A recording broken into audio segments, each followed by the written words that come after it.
All right, this is SFBarkast. I am Jeff Cleary. I am Andrew Lauder. And Andrew, where are we today? First off, Andrew, welcome back. Oh my God, yeah. We haven't had one of these in a while. Yeah, I know time has ravaged our once good looks. I don't recognize the person I'm sitting across, and I'm sure you don't either. The internet was about to kill itself, and now we came through, and exactly. We're back. So don't worry, everybody. Everything's fine. That's right. Andrew just moved to a different state. So, Andrew, where are we today? We are at Versus or VS, depending on how literal you are. And it is in the Alamo Draft House, the new Mission Theater at Alamo Draft House. Right. Like one of the crown jewel of the Mission's gentrification, the Alamo Draft House. Absolutely. Actually, used to. I forget what this place used to be, but an old decaying theater. Yeah, it was the old Mission Theater, and I guess now it's like the new Mission Theater. Right. And the thing is, it's so nice in here. It was closed. It was closed forever, and also it's so fucking big.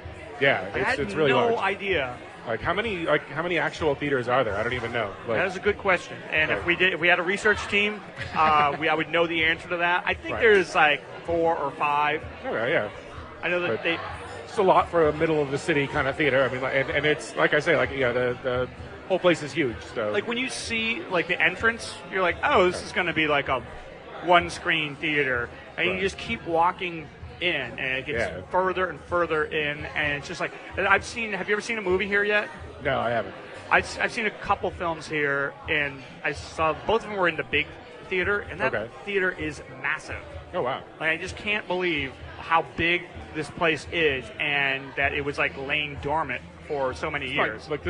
This theater was one of the upon its grand opening, it sort of opened at the same time as the new Star Wars movie. Yes, actually that was the first movie I saw. Okay, all right. I was going to say I feel like they were one of the first theaters to show it even. Star Wars: A Theater Awakens. Exactly. There you go. Right. And this place is, and also one of the first impressions you have when you come to this bar, it's like a bar inside the movie theater. Yeah. Well, inside the it's building. A sizable bar in its own right, and it's the middle of the theater. It's also really nice. Yeah. And I have the same reaction every time I'm in a bar that's really nice. I'm like, don't let them know you're a fraud. Exactly. Don't get swept up with the rest of the garbage. Why would you say you're a fraud? Because I'm not. But they have it's got this beautiful molding on the inside of the bar. Yeah. And really high ceilings. They've got this 2 massive kind of statues, one of a bear and one of a bull, boxing as you're walking into the bar, and they're 12 feet tall. I thought maybe that was a stock market thing. The bulls and the bears. I can see that, sure, but I don't think it has anything to do with stock market. Who knows? I mean, I'm sure most of the people in here are vested stockholders in something. So yeah, that's true. And actually, so the bar here, it's kind of like a fancy cocktail bar. Yeah, a little bit. I'm enjoying a Scotch drink. Right. Called the Old Grandpa or something shit like that. Some nonsense. I feel like I'm pretty old, but I'm not old enough to drink Scotch. Yeah, I feel like Scotch is definitely an old man's drink. It's too smoky. Yeah, it really is. And if it's not smoky, then it's shitty Scotch. And exactly. It tastes terrible. So, but yeah, it's once you get into the really fine single malts, it's like just drinking a bottle of liquid smoke.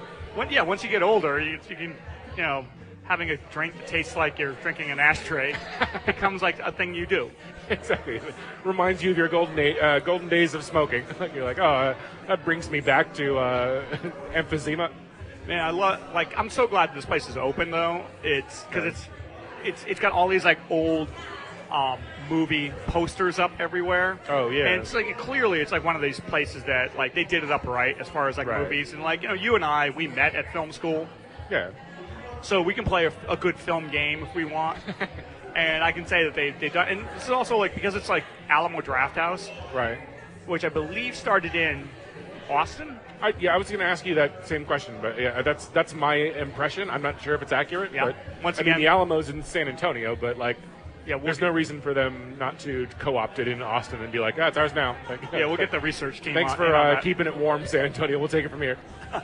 But Yeah, like when I was in high school, I used to work in a movie theater. So Yeah. whenever I don't know when the last time you actually went to a theater to see a movie. Oh, God. I feel like it's getting more rare. Oh, yeah. That like you actually go to the theater. Twice a year would be a lot of times going to the movies for me. Well, I mean, but every time I do go to a theater to see a movie, I'm just like, oh, I should do this more often. Yeah, exactly. You know? It's still a quality entertainment dollar. Yeah, absolutely. And like shout out to or $20 or however much it costs now. Yeah, shout out to Liz Duran, who works here, and she's a good friend to the comedy community in San Francisco. And she works for Sketchfest, and now she works at Alamo here. Nice. And I think we're going to do a couple, maybe one or two shows here with PBR. So yeah, when I was a kid in high school, I used to, really my second job was like I was working at a movie theater. So like being back at a movie theater is just like all this like wave of nostalgia for me. You know, I mean, the theater that I worked at wasn't as nice as this. It was just like this like basically bare suburban hellhole. Except it was a shitty theater, but guess what? I had, at the age of 17, I had keys to a movie theater. Right. So I could go there anytime I wanted and basically drink beer. That's right. Well, I can watch this copy of, I don't know, like fucking Seems Like Old Times as many times as I want. I'm not that old. I was trying to seems like old times. Like in The In-Laws. Sorry, I don't know, Back to the Future? I'm not even sure There what we go. There we Back go. to the Future. That's better. The other thing about like the Alamo Drafthouse is that you can drink in these theaters, and Sure. they have like table service. Yeah. Sort of like taking a page from the Portland McMenamins book or whatever. The last movie I saw here was called Swiss Army Man. Oh yeah, how was that? Honestly, takes pride in itself being very weird. Okay. But it was a little too. I didn't like it. Yeah. Eventually, I didn't like it. It's like a Michel Gondry film, but with a lot more fart jokes. Oh, great. So there you go. Well, I always said that's what's missing from his movies. Yeah, I mean, ultimately, I was like, yeah, I'm going to pass on this one. Like, so if it were Eternal Sunshine of the Spotless, I would have liked it a lot more. Yeah. So we haven't done one of these in like maybe a month. I know. So and it's because everyone can probably tell they're like, these guys are rusty. Yeah, no joke. Well, so much has happened. Like I tried to do one with Joe Tobin in the interim, but I fucked up and tried to record during a Warrior playoff game, and that just did not go over well. I wanted at a certain point where we're recording, it's going all right, but everybody's shouting, everybody's watching the game, and I just looked at Joe and was like, let's bag it. And he's like, what do you mean? I just turned the recorder off. That's when it's good to be like a god of your own podcast, where you can be like, I'm just going to interrupt you there, Joe, for a second and say this is done. Yeah, exactly. So this is all worthless. Let's get out of here. Thanks to Joe for trying. Good effort. Good job. He's always been a great guest. So I don't deny that like he was great, but like sometimes situations just stack themselves against you. I remember the Green Sports Bar episode was during like one of the Miami San Antonio championships, and like that episode, it's great when you're making it and you're having a blast doing it, but like I'm sure that no one wants to listen to like a bunch of people screaming at a game that happened like 6 months ago. And also there's a point where there's a lull in our conversation, and we're just both like watching the basketball game, and I'm like, what's the score now, Joe? I mean, this is not like riveting like podcast the worst like material sportscast of all time, where it's just like, hey, what are you up to? Now it's a 6-point lead. Now it's a get 4-point lead. Popcorn. You want anything? Also, like one of the reasons why we haven't had a podcast is because you moved to a new state. True. Well, I mean, hopefully regular listeners State of denial. This doesn't become it comes as a huge shock to them. But like, so as we recorded an episode, I'm still in an apartment in South Reno, but we have purchased a house that's closing soon in Carson City. Is it a little house? Is it on the prairie? Well, sort of, no, but yes, no. No, it's a bigger house than we had here. I mean, you can get a lot more for the money there, and it's sort of out in the sticks, and it has some It's in Carson pasture City. land. Yeah, Carson City, the capital of Nevada. it is Nevada. the capital, indeed. Nevada. Nevada, net, yes. Anybody that's watched Veep will enjoy that. I always think it's like weird that like that must have been one of those things where, as a compromise to the other cities in Nevada, they were like, okay, we can't put the capital in Vegas. We can't put the capital in Reno because there's basically a north-south thing going on. So they made a compromise. They put it in Carson City. Well, that and like both cities are probably like crooked as fuck, like because of the mobs. Yeah, no joke. They're like, let's put it like away from the mob. Well, it's like if you are the governor of Nevada and you win, they're like, oh, this is great. Like, yeah, like now you have to live in Carson City. It's like, oh, fuck. It's like worse than having to go to Sacramento. Yeah, exactly. It's like Sacramento, or like if you're the governor of New York, it's like, yeah, well, welcome to Albany. You know what I heard today? That is speaking of Sacramento, is that Arnold Schwarzenegger, like throughout his entire career, whenever he's not doing a movie, he has collected unemployment from the state of California. What a piece of shit! I know. It's like, hey, I make $20 million for 6 weeks of work. So now what? Give me some money, state. This is good. I've been trying to like cut back on drinking a little bit. Okay. And maybe this is for you another. And me both, probably. Maybe this is for like a different segment. But every time I try to like dial it back with the drinking, it just means I watch more movies. So it's like one of those. Not a bad trade-off. Like, yeah, it's like, and the thing is, like, you spend a couple of years blacked out, missing out on movies, and then you spend a couple of years catching up. Right, exactly. Yeah, I have lots to watch. Exactly. Or rewatch, or But like, I realize like I'm such a slave to sci-fi because like I started watching Terminator Genesis with Arnold Schwarzenegger. And like stayed up till like 4 a.m. watching that the one, like that's what's his name, Bale, like freaked out on the cameraman over? No, that is Terminator Salvation or something, or like one of those. Like that. Yeah, Christian Bale, that Welsh motherfucker who was screaming at McG. McG. No, this is the one with Emilia Clarke. Oh, okay. And Arnold Schwarzenegger. She's the one that's going to be in the next Star Wars movie, right? Or is that someone else? Emilia Clarke is the Game of Thrones, the Mother of Dragons. Oh, okay. I'm getting I'm getting the 4 or 5 British actresses that work mixed up. You don't know what the fuck you're talking about, do you? I really don't. So Emilia Clarke, is she going to be Prime Minister? a Brexit? What's going on here? Brexit. There's so much like we didn't get to cover Brexit. Everyone was sitting around going, "Oh my God, what's Barkast's take on Brexit?" It's so weird that like when that whole thing happened, suddenly I feel like there was like this a knowledge grab of all my friends. Like people wanted to like people wanted to be able to have a opinion on Brexit. Right. Quickly wanted to be able to have a loud bar fight. It's like obviously you have no idea what fucking Brexit's all about. And it's like, dude, like you didn't until yesterday. Yeah, exactly. You thought it was a breakfast cereal until 9 o'clock this morning when you Wikipedia it. That is great though that that they were able to track that. Yeah, that like most of England searched what is the EU after the day after they voted. A lot of people are drawing the comparisons to Trump voters. Yeah. Because they're just basically, it's like a bunch of older people who, their attitude is, we just don't think Europe should tell us what to do. It's like, yeah, well, you just slit your own throat. Yeah. It's like, there was some, I forget what the hell it was. It was either, some Vice thing or, but it was like a full hour, documentary that was, it was only filmed, outside of, a food truck, in, rural England.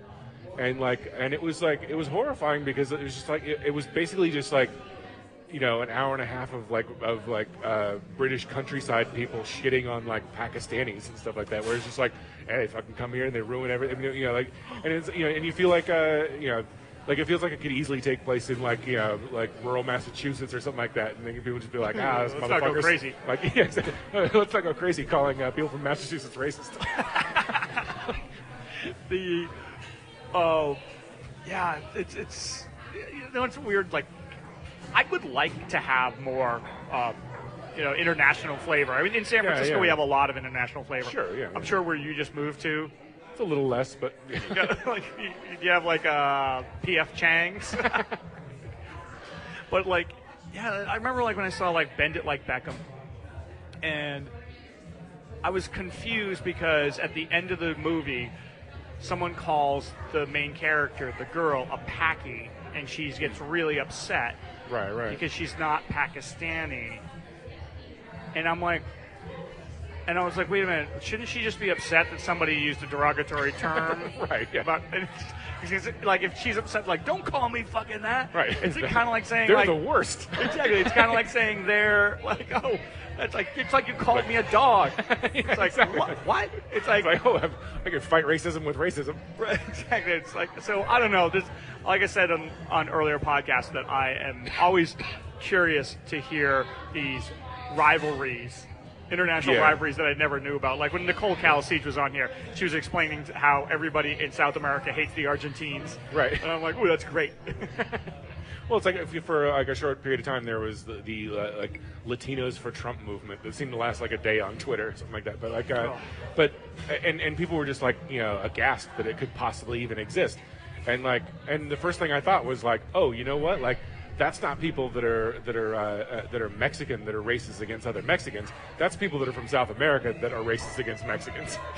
and it's like which if you've ever worked at with Cubans or people from Ecuador or Argentinians or Cubans or Bolivian like that, you'll hear all about how awful the rest of Latin America is. When you and I were doing a podcast during the World Cup at the Kezar Club. Right, Kezar. We were watching a Spain game, and there was a Latino guy that I had chummed up to, and I was cheering for whoever was playing against Spain. Netherlands, I think. Yeah, then so he leaned over to me, and he's like, you cheering for Netherlands? And I was like, yeah. And he's like, good. He's like, fuck Spain. And I was like, wait, really? Do you mind telling me why? I'm like, I will gladly fuck Spain, but I would like to know why, sir. And, personal, or is it just? And he's like, fuck Spain. They think they're better than every other Latino country. And I was like, woo. Good to know. That's right. And you turn back to him and you say, oh, you mean first place amongst the losers? Oh, Jesus Christ. Man, Latinos for Trump. That just sounds. Wow. Yeah, it's probably something that Trump just invented, like the Don King endorsement, which was one of my favorite things that's happened ever, because basically he came out and said black people love me, like Don King. He endorsed me, and then Don King immediately comes out and says I didn't endorse him, which means that Donald Trump basically lied about it, which means that he sat around and said I got to get people to think that I'm that black people are on my side. Who's the most important black guy? It's got to be Don King, right? Exactly. Let's get the guy who is a murderer. Yeah, exactly. Let's get the guy who kicked someone to death when he was 20 years old. Right. Well, that's the thing that Donald Trump's greatest compliment that you can give any group out there is that they love me. Right. It's the Hispanic, they're spectacular. They're the best. The Latinos love me. The blacks love me. They shower attention on me so much. Oh my God, they send me money. You want to take a break? Yeah, let's do that. There's so many goddamn things to talk about. The other thing I was going to say about this theater and this establishment is we recently, in the comedy community in San Francisco, we recently lost Cinecave, which is it's like the basement of Lost Weekend Video. Right. And it's a very trite story about how, the landlord, their lease was up and their landlord was going to triple their rent. And So the we call Lost Weekend Video was looking for a new home, and they found it here. When you're walking in, there's a bunch of DVDs. Oh, I didn't realize that was theirs when we walked in. Yeah. It's the same guys who used to run Lost Weekend, and I mean, I hope it's working out. I mean, it seems like it would be a weird thing to work out, because if you're going to a movie theater, you're like, hey, fuck it, let's bag this and watch a porno. Right. You walk out of this incredible showing of Star Wars, and you're like, ooh, here's a DVD copy of A New Hope. Exactly, or some some terrible movie with Howie Mandel or something. I gotta buy this. So hopefully that's working out. I know Jeremy Wheat. I've seen him in here, and he's a friend of the comedy community as well. Nice. So I just wanted to bring that up. So big ups to Jeremy and to Liz and the Alamo Draft House. And Jeremy's and Liz's all over the country. All of them. They're all wonderful. Good luck to all of you. So let's take a break, and we have a lot to talk about in sports. Indeed. So we'll strap in for segment 2. Put your helmet on. Get in the game. Safety first. All right, this is SFBarkast, and we're at Versus at the Alamo Draft House. You walk on me. All right, and we are back at Versus. Woohoo! We already had a celebrity sighting, like Louis Katz or Louis Katz. Comedian. Is it Louis or Louis? I don't know. I think it's Louis Katz. Is it? Okay. Maybe like star of Elevator to Space. Yes, Elevator to Space. Alex Cole and Sean Keane.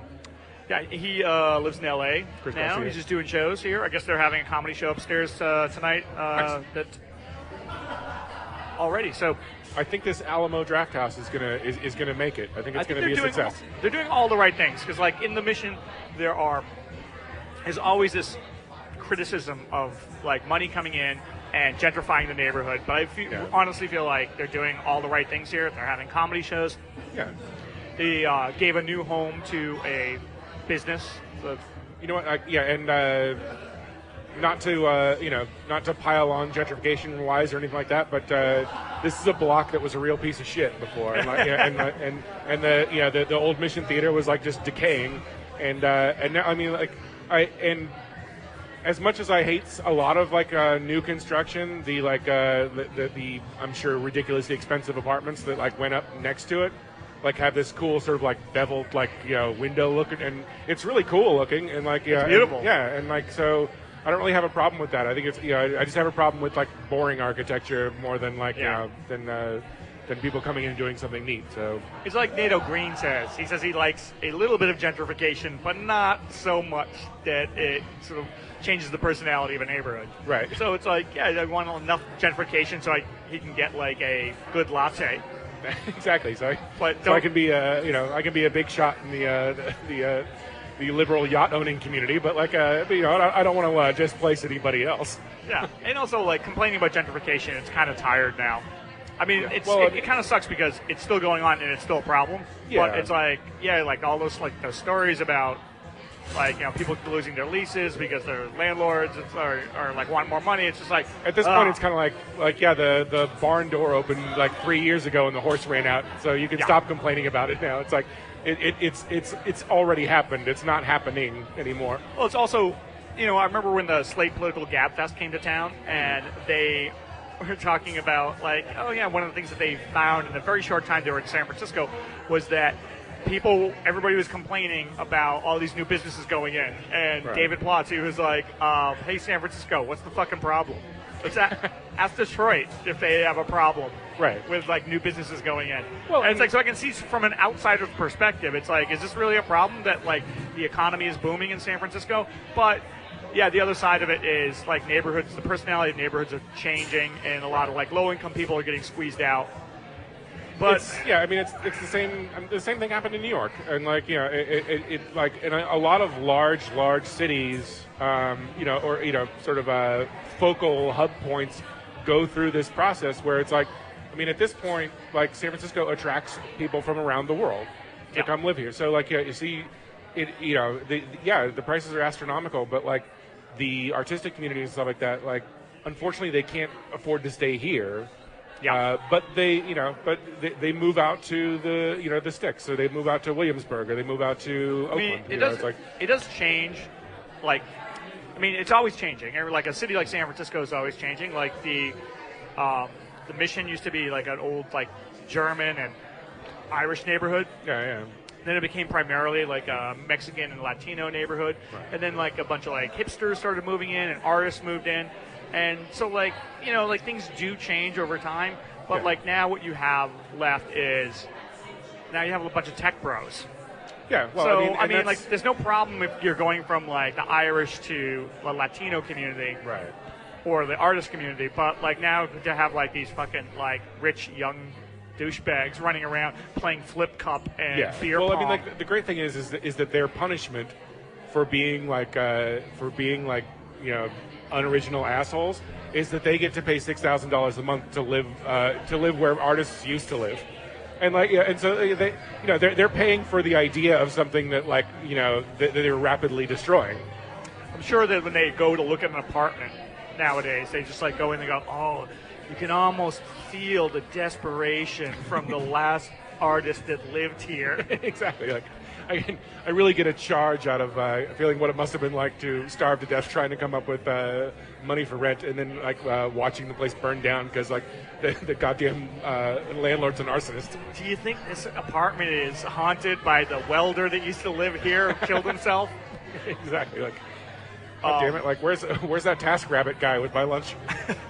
By the way, okay, so this is like, by the way, so far this is the worst sports segment we've ever done. Oh, it totally is. So well, and as you pointed out earlier today, before we started recording, like this might be the worst sports day of the entire year. Oh, absolutely. Because there's zero going on. I mean, like It's unless you got a real big hard on for the WNBA or summer league basketball. Right. Well, yeah, which is watchable. Yeah, it's true. I mean, I can watch any basketball. Yeah. But like it's the day after the All-Star game, Right. which, oh my God, the fucking So MLB when you don't All-Star even game. have baseball to choose from, like it's bad. I get depressed after. Okay, well, we have a lot to talk about with the NBA. After the NBA draft, Yeah. because like right after the championship ends, I get a little depressed, and I realize, oh, the draft's coming up. Right. So then, when the draft's over, then you get Well, a little bit now- of free agency. Yeah. Well, I was gonna say and this year's free agency has been like a goddamn it's been insane. crazy coconut banana show. But then when all that's landed, I'm like left with like mid-season baseball. And I know a lot of people like baseball. I'm not Right. one of these people. Well, and I'm also not a person that's going to get excited when preseason football starts. Because a lot of people will be like, oh, yeah, like, here comes football. And it's like, yeah, here comes 4 weeks of, like, janitors fucking, trying to make the team. Preseason football is the biggest cock tease in all of sports. Because it's like, none of the good players play, and the only... Well, and it's a harsh sport, so no one's going to lay anybody out. So, like, you're going to see, like, guys running at, like, 75% speed at most. Well, the good players are going to do that. Yeah. After, like, the first half, or in the last two preseason games after the first quarter, it's all, like, players who are trying to make the team. Oh, okay. So, yeah, you get a little bit of... And let me tell you something. Like, those guys are really trying hard, but they suck. Yeah. that's the only problem is that they're not talented. But also they know that, like, either they're going to make this football team and get, like a couple $100,000, or they're going to be back at the bar checking IDs on a Friday night. Right, exactly. So, I mean, but it's like 4 weeks of just nothing, waiting for, like, the real thing to happen. Right. But we should talk about, in the time we've been gone, the Warriors had this epic collapse Exactly. and lost the championship. I think like the last episode that we recorded, it may have been in the middle of the Oklahoma series still, Yep. and so it looked bad for the Warriors, I think, at that time, and then they like total insult to injury situation. You had the Warriors just kind of disgrace Oklahoma City by coming back from 3-1. Then have the same thing happen to them by Cleveland, and then turn around and like fuck over Oklahoma again by taking their best player. Well, here's the thing. Like, to recap, the Warriors were up 3-1 in the championship, and they blew it. They had 2 games at home. They lost the last 3 games, and no team's ever done that in the championship. Who do you blame for that, by the way? Or is it just purely like LeBron exerting his dominance? LeBron is the best player in the league. He's real. I mean, I know Curry won his back-to-back MVPs, but like, look, you cannot discount LeBron. He's been in 6 straight championships. Yeah. And like, he just like plays defense and shoots, and he's just like the total package. Exactly. Like the thing that's crazy about LeBron is like how much he's able to bring to every game, despite never missing a game and like playing like 40 minutes a game. Yeah, well, like also, and he makes it to the championship every year. So he plays 120 games a year, and like he has been for 6 or 7 years straight now, and like he still like is indestructible. Like he just and I feel like like the thing that happened with Curry was like he had an incredible season, just a fucking amazing season, shot after shot after shot, and then like I think he just gassed out. Like by the end, he was just spent. Like, well, the thing is, like, and probably injured as well. I mean, they went for the record. They got 73 wins, which set a record for the NBA. But like Curry doesn't play that many minutes. I mean, like he plays a lot, but the thing is, like they're very cautious about how many minutes Curry has. Right. So I honestly don't think. I don't know what happened there. Maybe it was like. I think Oklahoma City kicked the shit out of him. They basically spent 7 games beating him down. That was a rough series. Yeah, I think and Adams and everybody that like even came in contact with him basically just decked him to the ground. And also, okay, so who do you blame for this? Like, there's one school of thought that says if Draymond Green didn't get suspended for one game, they would have won that one game. The next game they played against Cleveland, and they would have won the championship. But, and believe me, the league did not want to do this, but Draymond Green just continued to punch and kick people in the balls. Exactly. The league did not want to do this. Yeah. But they're just like, well, maybe if you dialed it back on the fucking dick punching.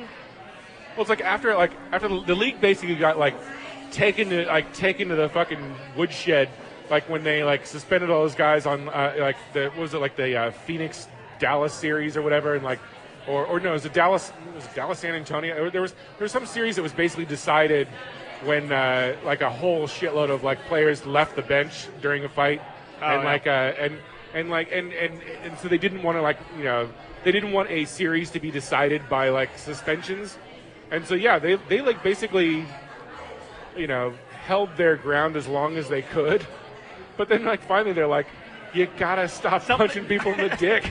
It's I mean, believe me, the league would have loved to not make that an issue, but they did, and for some of these Warrior fans to be like, "Wow, the league fucking really screwed us over." It's well, they wouldn't have had to do that if you would just stop punching people in the fucking nuts. Stop and take a look at what you're accusing the league of. So you're saying that the league thinks it's more important that the huge market of Cleveland has a championship before before the tech capital of the world and the fourth or fifth largest metropolitan area. I mean, believe me, it's a good story. LeBron James coming home to Cleveland. Sure. But the thing is, once it was 3-1, there no one.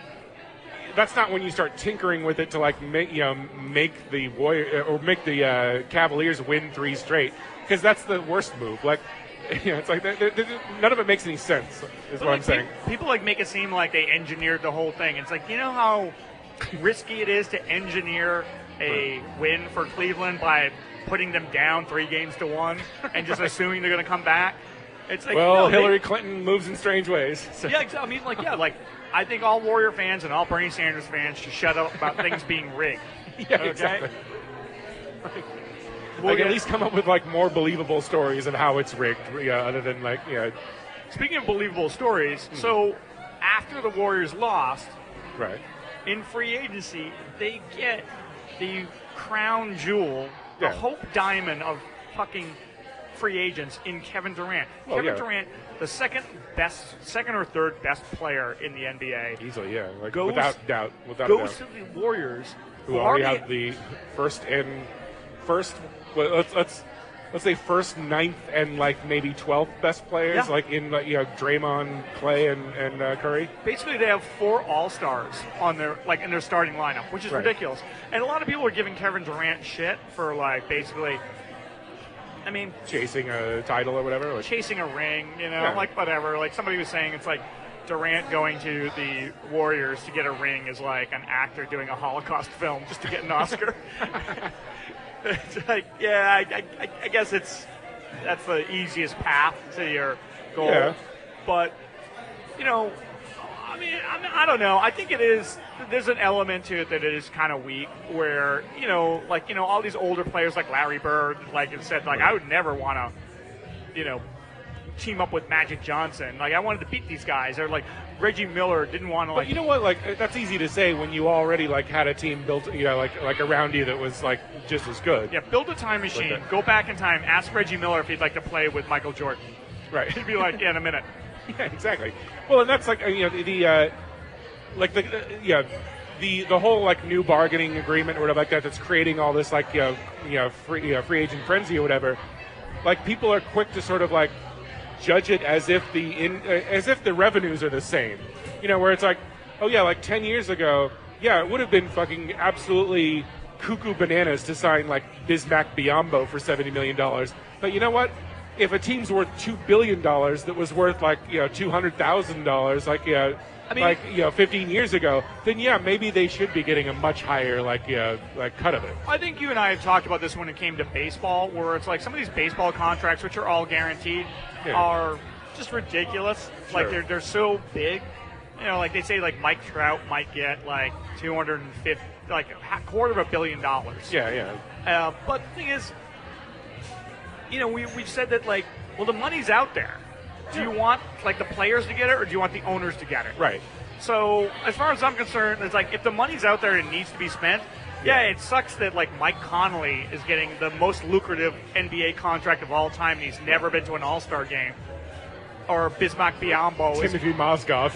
Yeah, this is my favorite signing of the offseason. Like the Lakers signing like a guy that just proceeded to play like I think 3 minutes in the finals.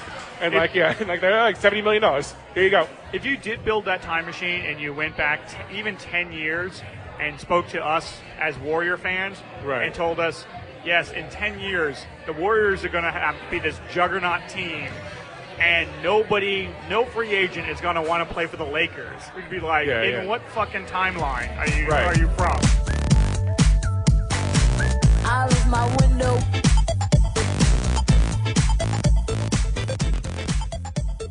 The cachet of playing in like an LA or a Boston or New York no longer really like matters because these guys like all basically live in like some mansion in Florida in the off season anyway. So like they don't need to like be around like Jerry Buss or Jack Nicholson to get laid. Like this is a totally different era where they can find their own trim. There's plenty of hot tail in Memphis. Although. Or they can just fly to Miami where it's all waiting for them on any off day they want. I actually heard that. Well, the thing about the Durant signing is that he took less money to leave OKC. Yeah, exactly. And I mean, he's chasing a ring. But you know what? Like good for him. I mean, I would probably be singing a much different tune if he went to like the Lakers or something. But that's like these guys should be able to like choose wherever they want to go. Like if because I feel like I had like sort of a little back and forth with comedian Ian Carmel on Twitter about this because he was big Blazer fan. And he was all bent out of shape because he thought that like it just destroys the competitive balance of the league.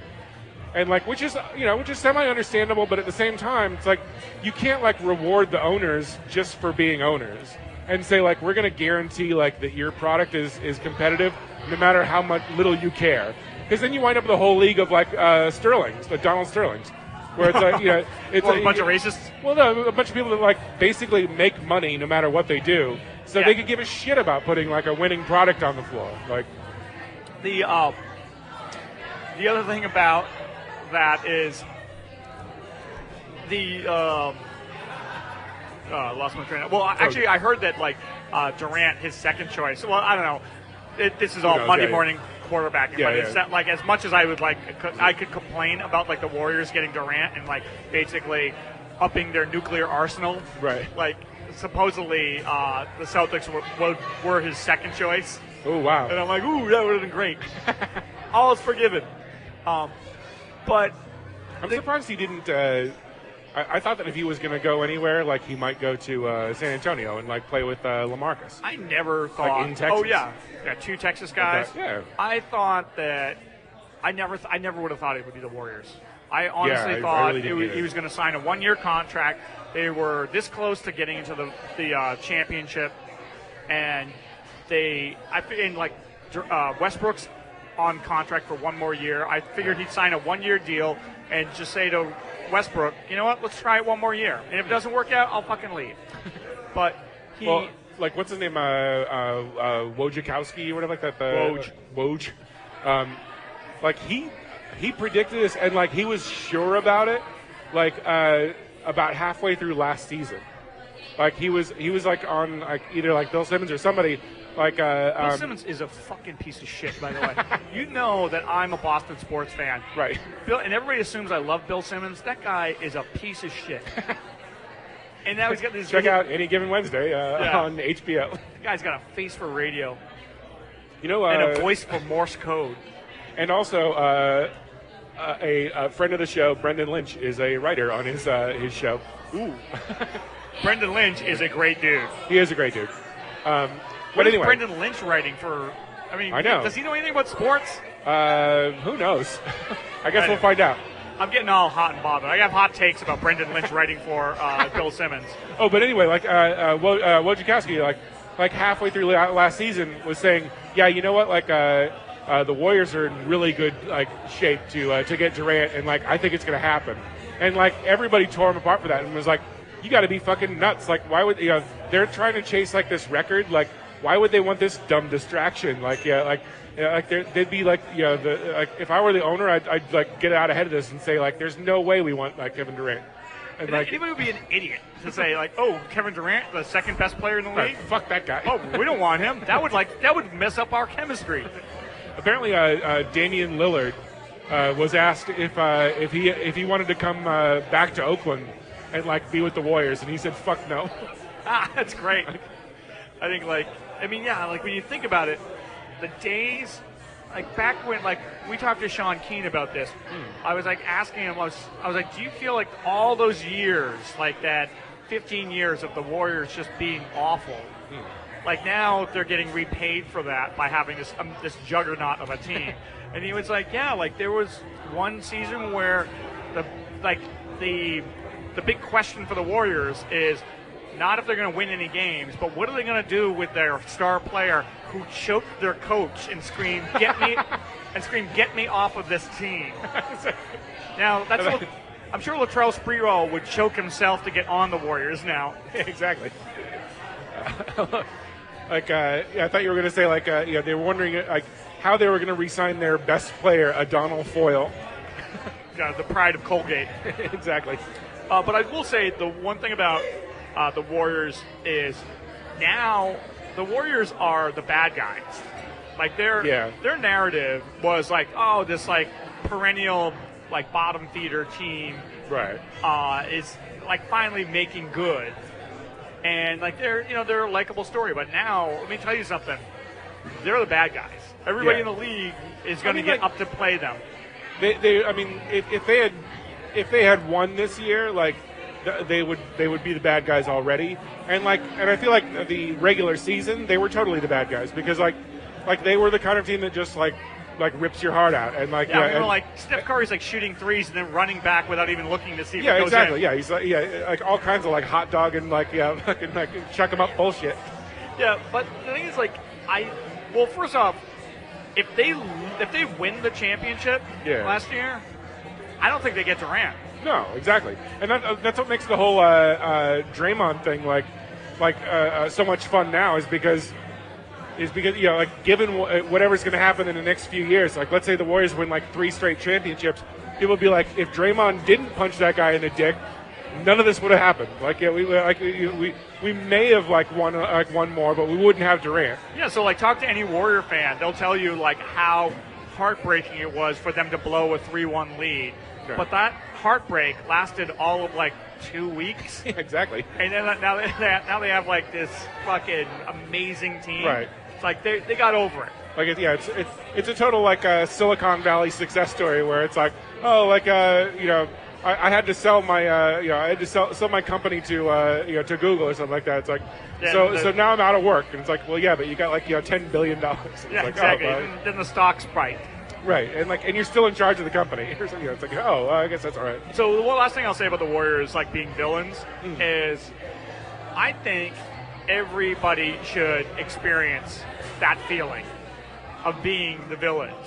And people who are fans of the New York Yankees or the New England Patriots or Boston Red Sox, the Boston Red Sox. Well, I mean, in the 21st century, the Boston Red Sox. Yeah. Or Man United. Yeah, exactly. And, Yeah. Or it's like, there's a thing that goes along where people just like, oh, I fucking hate that team because they're so Right. good. And you're just like, oh, like, yeah, ask, I don't know, like, there are plenty of like fan bases that have no idea what that's like. Yeah, exactly. Yeah. And let me tell you something. Being a Patriots fan, it's pretty cool.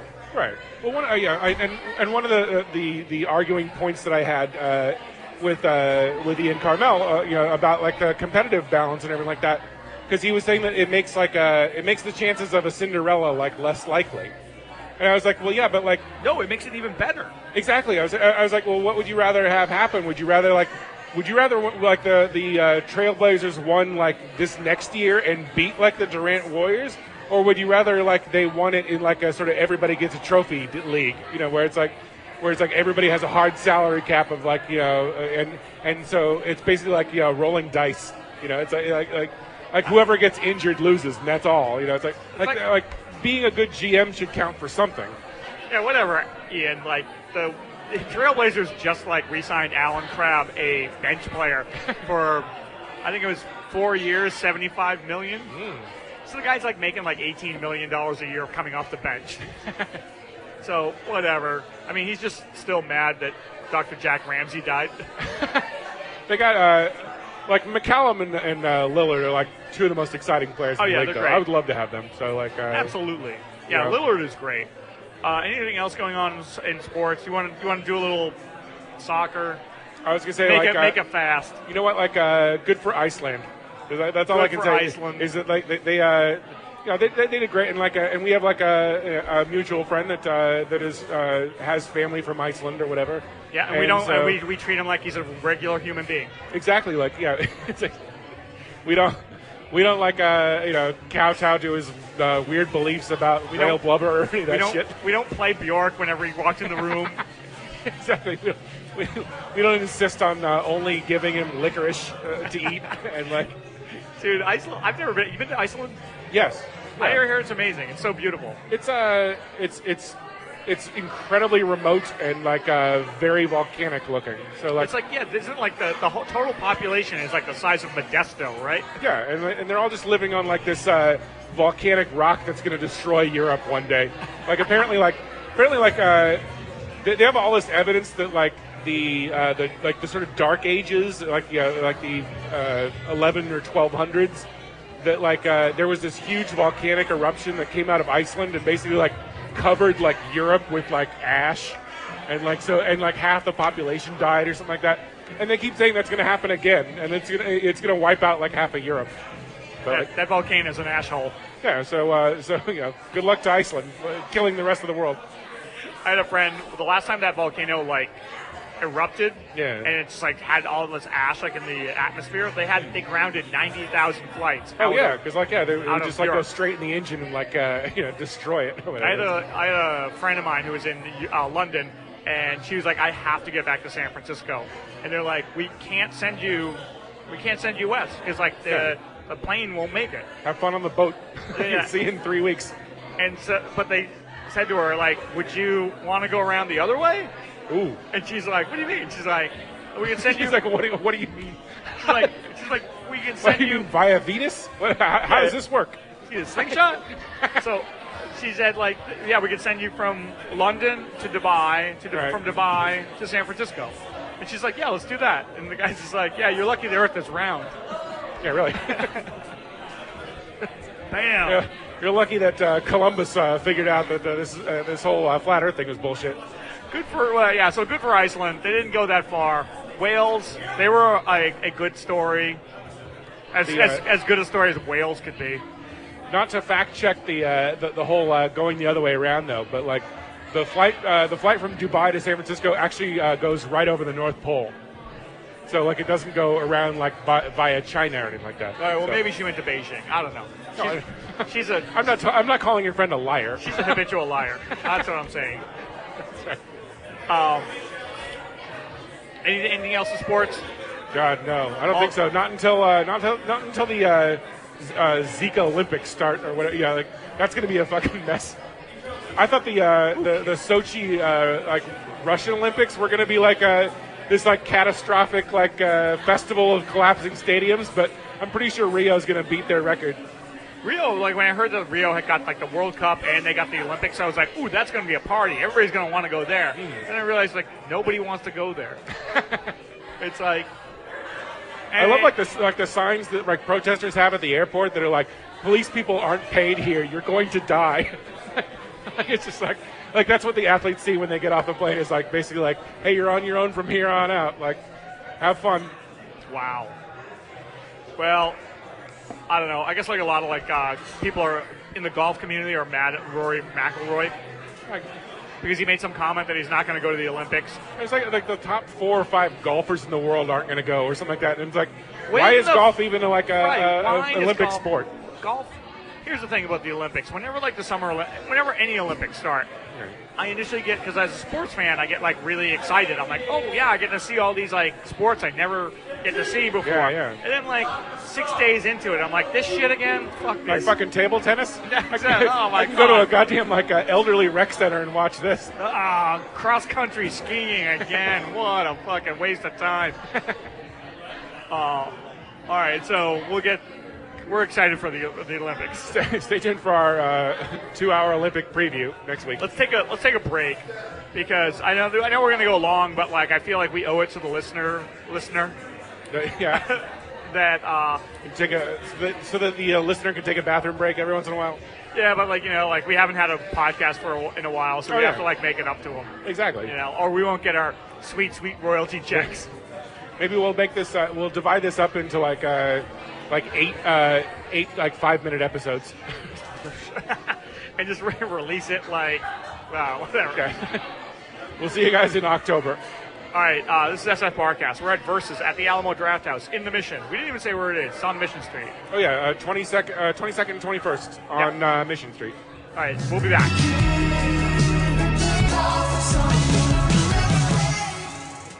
All right, and we are back. And Andrew, let me tell you something. The research department did a little researching. As they're wont to do. And there is a rumor that we got the name of this bar wrong. Yeah, well, I mean, like, I decided, like, hey, maybe we'll do bad Yelp reviews at some point, 4 hours from now once we've, like, covered all the other topics that have happened. And so I was trying to look it up on Yelp, and when I typed in Versus, the only bar in this location that came up is a bar called Bear versus Bull. Bull versus Bear, I think. Which would harks back to what I said initially, where it's like as you're walking into the bar, there's a huge 12-foot statue of a bear with boxing gloves on. And then the word versus in between them. And then a bull on the other side. Fucking hilarious. But I don't know, man. Like, I'm looking at their menu has no mention of. It says no. It doesn't say anything about a bear or a bull. Yeah. It just says versus. So I don't know. I don't approve of a place being so cagey with their name. I mean, like, make it obvious. Like, put it all over the place, like Buffalo Wild Wings would. Let me tell you something. I do like this bar, but let me tell you, it is very precious. Yeah. Like totally. The drinks are very, very engineered. Mixology. There's a lot of mixology going on. Yeah. It's a bar where you can get the big ice cube. Yeah, the ice cube that they have to have a guy take like a chainsaw to a block of ice to get the size ice. I don't know if you've ever seen the show Going Deep with David Reese. Like David Reese is a porno? No, it should be. David Reese is like an East Coast comedian. Like, and he does the show sort of like week to week. Like tries to figure out how best way to tie a shoe or like best way to open a door or something like that. And sounds awesome. But and you would think it sounds terrible, but like like one of the ones that he did was like how to make like the perfect ice cube, and there's like a shitload of science into like if you want to make like a big ice cube that's completely clear, like it's like a whole like world of science that you have to get into, and you have to like send it like halfway around the world and like have it sent back or something like that. What a colossal waste of time. Exactly. Yeah. So I'm like, well, isn't that life? I think the guy who translated the Bible into Klingon, was like, that's stupid. Right. You really should get a better hobby. But I say this place is precious. It's like the drinks are very, very good. They're, on the high end. Sure. They have a bunch of vinyl behind the bar. Yeah, I noticed like one of the bartenders, I should, who knows? Maybe that's her job is probably like vinyl fetcher or something because like she's been doing that all night. But it's like they have like probably like 100 record albums stashed behind the bar where it's like. These are all French albums doing covers of Velvet Underground songs. Which would be totally acceptable if we were in like Vesuvio or a place that existed a year ago. You know what I mean? Because like someone moved those here and was like, yeah, it'll look really cool if we like reach for tattered vinyl instead of like pressing a button or whatever, however music is made. That's true. Yeah, absolutely. It gives it like sort of an old world feel. Yeah, in the middle of like a $10 billion theater. Yeah. When I say old world, I mean, like 15 years ago. Yeah, exactly. Like the 90s. The 90s. So do you want to talk a little current events? Oh my God, there's so much shit that's happened in the last since we've done a Barkast. Has there though? Yes, there has. I mean, well, first off, we had the Orlando shooting. Well, okay, and oh my God, if we want to go back even further than that, remember 3 days before the Orlando shooting, there was some contestant on a reality singing show that was killed in Orlando, some fan of hers walked up and so when the Orlando stuff broke, I was like, well, shit, people are taking this singer being shot really seriously, aren't they? Yeah, so oh wait, this is much worse. Someone kills this girl who's on What the Voice or some shit like that. Yeah. Some guy walks into a gay nightclub in Orlando and shoots the fucking place up. Right. Then we have some sniper in Dallas shooting a bunch of cops. Yeah. But you know what? We don't have a gun problem in America. No, not at all. Not even close. It's not a problem at all. And then suddenly these two shootings in Baton Rouge and in Minnesota where it's the one in Minnesota is ridiculous. Yeah, that one's the guy said horribly sad. The guy said, "I have a gun. I have a license to have a gun." It's in and the guy's just okay. And then he asked him for his license of registration. So he reaches to get the license of registration, and the guy blows him away. Right. And a lot. Doesn't just hey, don't do that shot. It's okay, you have to die now shot because I'm afraid. All I can say is. That is the fucking worst cop in the world. They should burn down the academy that fucking cop graduated from. Yeah, because totally. Here's the thing. I'm hard on cops. But guess what? You have to be hard on cops. Because we are, as a society, we're entrusting them with lethal force. We can't have we can't have people who are every time they don't see exactly what's going on, they think they're having a Vietnam flashback. Right, exactly. It's guess what? Everybody you stop is not there trying to kill you. Right. And if that's your attitude, then you shouldn't be a cop. Right. Well, and I think that police departments in general, and I'm speaking generally. I'm not speaking about your police department that you happen to run, Mr. Listener. No, I'm talking about that other police department. Right. But it makes the first thing that you should condemn are people that make your job harder. And a guy that shoots somebody without cause makes your job so much harder. And the fact that cops can't speak up against other cops is a fucking sickness. It's that's what psychopaths do. That's what Nazis do. That's what that's what occupying forces do. You're not an occupying force. You're people that we give money to so that we can go about our day not getting fucked with. Right. And that's your job. Your job is not to kill all the black people or or whatever you think will make the world safe. No, but it's if you're a nervous ball motherfucker and you think that everybody who moves is trying to get you, then you should be a cop. Yeah, exactly. You should not. I'm sorry. Well, there's nothing wrong with being disqualified for jobs. People seem to think that it's not only you're a total hero, but that everyone should be able to do it. And I understand. That can't be true. You can't be the hero and the best person in the world in a job that like anyone can walk into. And Like you should weed out bad people from your absolutely. profession. And I understand that, like, in every profession, there's going to be people who suck at their job. Sure. But, Yeah. like, you know, if you're like a computer programmer and you suck at coding, nobody the dies. site goes down for a half hour. And nobody dies. You know? Yeah, exactly. And also look at it from like the black community's perspective. It's like even though there are like these incidents are rare, Yeah. it happens over and over again. Well, that's the So thing. and they're seeing it and they're just like, what the fuck is going on? That's why they need to be like more self-critical because like, you know, think about like, you know, if some guy you know is a shitty coder and like fucks up like you know, like something at Twitter, it doesn't like really ruin your day.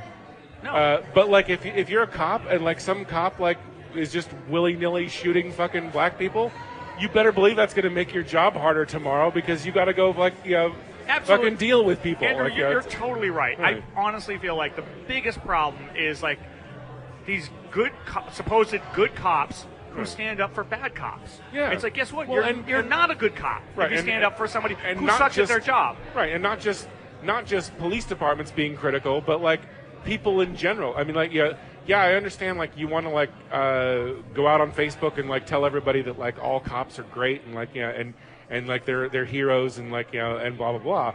But like you have to admit that like some people suck at it. Like, But also- otherwise we're never going to progress past them sucking at it. Also, it's not realistic. Yeah. Like if your attitude is that every officer or every soldier is making this great sacrifice and all of them are just fucking beautiful, shining Yeah. stars in the sky, Exactly. it's just not realistic. Some of these people have to suck at what they do. Exactly. You Yeah. know? And yeah, Well, it's kind of if- like, give everybody a gun, but like, wait, like some of these people shouldn't have guns? It's like, well, yes. Well, that's that whole other thing. Right, yeah. Okay, so then what happened in Dallas where this sniper fucking shot 11 cops, killed 5 of them, Right. and I can't remember if it was fucking Joe Walsh, not that Joe Walsh, or Dan Right. Patrick, not that Dan Patrick, but like these politicians, this one politician said that it was hypocritical for the protesters to expect protection from the cops during the sniper attack.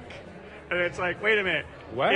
If there's a sniper trying to kill cops, I wouldn't hide behind a cop. Yeah. It's like hiding behind the target. Yeah, exactly, yeah. It's like they're not shooting at protesters. Right. So it's like this whole like thing where it's like, oh, they should have it's like basically people who are like constantly going to bat for soldiers or cops, they have this attitude that there would just be fucking chaos and anarchy. People would be fucking in the streets if it weren't for cops Right. and killing people. It's like those people where it's like, okay, well, if you don't believe in God or heaven, why don't you just like kill people all the time? I'm like, well, I'm not a fucking, Right. I'm not a monster. Because I'd rather not. Right, And I exactly. would hope that most people would feel the same way. But why would anybody think that? Where it's like the only Right. thing that's stopping you from murdering, raping, and killing people Yeah. is Oh my that, God, there's like, a law against it? it- Otherwise, I'd be doing it. Right, exactly. Like, It's like, right. oh well, there's no way I'll get into heaven if I do that. Right, Or it's right. like if they didn't make a law, like hey, if there wasn't a law that I couldn't fuck an animal, then Right. believe me, I'm fucking an animal. It's like no, it's like guess what? Like if there were no cops at that protest in Dallas, Yeah. everything would have been fine. And the cops are guess what? The cops are only there not to protect the people, but to protect property. Right. From in case those people start to riot and they go all do the right thing and want to like burn down Sal's Pizzeria. Right. Sal Lives Matter. Hey, why don't we get some black people on the wall here? That you know what? That's what this bar should do. It should have a bunch of like white Italian like framed photos. on And the- and give like a prize out for the first person that says, "How about some brothers up on this wall?" yeah, exactly. So like yo, bugging out. You get a free drink now. Fantastic. Good cinema reference. Good times. Yeah, good times.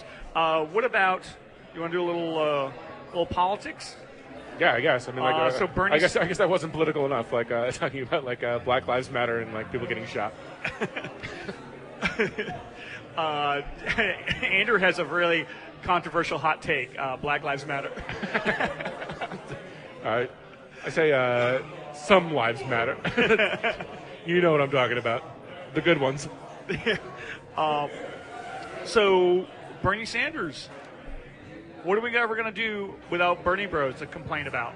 God, well, Bernie Sanders, he endorsed Hillary Clinton. Right. And immediately, a lot of Bernie Bros started politely acquiesced and said they would vote for Hillary Clinton, right? Oh, no, not at all. Oh, well, no. I sorry, stand corrected. That day that he endorsed Hillary Clinton, man, just reading social media, I know, it's probably a treat. I don't think these people are kidding. And it's one thing if you and I are talking about, French Freemasons or shit like that, because we know we're delving into the humor of the absurd. Exactly. Yeah. But there's a lot of people who are the Bilderbergers, the Illuminati, the lizard people, they all got to Bernie Sanders. Exactly. And it all sounds, to you and me, it just all sounds like old Brother Russell tapes. Oh, absolutely. Yeah, like Melba Jackson. Yeah, it's well, the paramilitary orangutans will storm the Vatican, and it's all right there on your dollar bill. And the Zionists. But it's I really can't. Basically, everything that Bernie Sanders is saying is that, he said this at the beginning, that, he just does not want Donald Trump to be president. So if he had to bite the bullet and endorse Hillary Clinton, that's fine. But then there are people who he has common sense, which is something he doesn't share at all with any of his supporters. You know who would hate Bernie Sanders supporters? Bernie Sanders. Exactly. I'm not talking about the middle of the road Bernie Sanders supporters who are sensible, but the people who will just constantly think everything is rigged. Just think about how Bernie Sanders probably lives, in the middle of Vermont somewhere, in a nice cabin. Imagine if all of his supporters came to visit one day. He would find it so annoying, because it would just be a sea of entitled millennials pissing and moaning about Hillary Clinton and why she isn't likable. And you know what? Here's the thing, Bernie Sanders, Bernie Bros. Let me tell you something. This is not the worst thing in the world, because after, basically, Hillary Clinton is going to get elected. Yeah. And you're going to allow, unless you all do something stupid, and you're going to be allowed to do what comes naturally and what you do best, and that is bitch and moan about Hillary Clinton for the next 4 years. Yeah, exactly. And let me tell you something. She is totally vulnerable. That's what I think is happening on the Republican side, where it's Donald Trump is supposed to announce his running mate, and Donald, for a lot of Republicans, Donald Trump is radioactive. Nobody wants to go near this guy. Nobody wants to hitch their wagon. Anybody who has future plans isn't going to hitch their wagon to Donald Trump. So that's why Chris Christie. We're on our way to becoming a white minority country, but these people are shit scared of supporting a candidate that doesn't alienate every single one of them. It's you guys are on a suicide mission. They're shit scared. They think I come to kill them, and I would too. Exactly. I'd kill anyone who crosses me. Fucking Repo Man, best movie ever. Look it up, kids. We're in the movie theater. We can do Repo Man references. Go to your library. But yeah, so okay, so towards the end of the primary, the Bernie Sanders mantra was that Bernie beats Donald Trump in every poll. Right. Hillary doesn't. Exactly. She's going to lose. Nobody's going to say, "Oh, what poll are you talking about? Are these bullshit polls?" Right. But now that Bernie's out, yeah, they've totally these really, fervent Bernie Bros. They're "Oh well, Donald Trump has always been a Hillary Clinton plant from the beginning." And I'm just come on, where did that come dude. from? It's guess what? It's not gonna everything it's always changing. Whether it's at the beginning of the primary, people are just oh, the super delegates are totally unfair, and then towards the end they're well, if we can get the super delegates to change their mind, it's well, yeah, it's dude, hey, like I said, all those like supporters, they really need to watch more sports. You know why? Right. Because sports will teach you. Sometimes you win, sometimes you lose. And let me tell you, like, Exactly. he just lost. That's Yeah. it. Like, he didn't get as many points as the other team. Exactly. You And- take your fucking lumps and like Yeah. You know. But the thing is, like, and also, like, my take is like Bernie Sanders is great. I voted for Bernie Sanders. Sure. Bernie Sanders moved the needle. And Yeah. now Hillary Clinton is talking about a higher minimum wage across the Right. country. She's talking about college being like free, like state colleges being free. And there's also, I mean, like there's precedent for or not choosing Hillary Clinton. So like you enter into it saying like, oh, okay, well, like 4 years ago, Hillary Clinton started off as like the good candidate, and then we realized, oh my God, like this guy is so much better, and like so a lot of people had sort of like a deja vu sort of like feeling, I think, where it's like oh yeah, like people thought that. He was going to be the new Obama. Exactly. Right. Yeah, and as soon as that became like obvious that it wasn't going to happen, like they all just went into like fucking pants wetting mode. You know, we're just like they're throwing like temper tantrums. Yeah. But the thing is, like, it's not because it was a rigged system. It was because Sanders, while he wrapped up all of the bearded Brooklyn like youth vote, right. he didn't make any inroads into the black community, no inroads into the Hispanic community, no inroads into the Asian community. So, like, that's what you had to work on. Exactly. Yeah. You know, and like if you don't have an element of that, then it's not like you can't say, oh. But us white people want him isn't a compelling argument anymore. But I want what I want. That's right. But we're white. You don't understand. We're white. We're white millennials. We get what we want. Anything else? Oh, so I guess Hillary Clinton is going to announce her running mate soon to it's supposed to be Tim. Who's that guy from Virginia? Oh, yeah. Like that. He's like the former mayor of Richmond. Yeah. I forget. I want to say Tim Allen, but I know it's not Tim Allen. It is not Tim Allen. Thank God.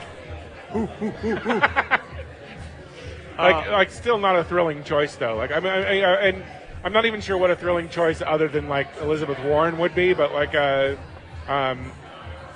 it's hard to say. Like clearly, I wish that the Warriors had beat the Cavaliers, but like I really wish the Warriors had beat the Cavaliers because it would have been so much better for the Republican convention, which is in Cleveland. Right. To just been like this fucking miserable Cleveland where they're like, we're never going to win anything.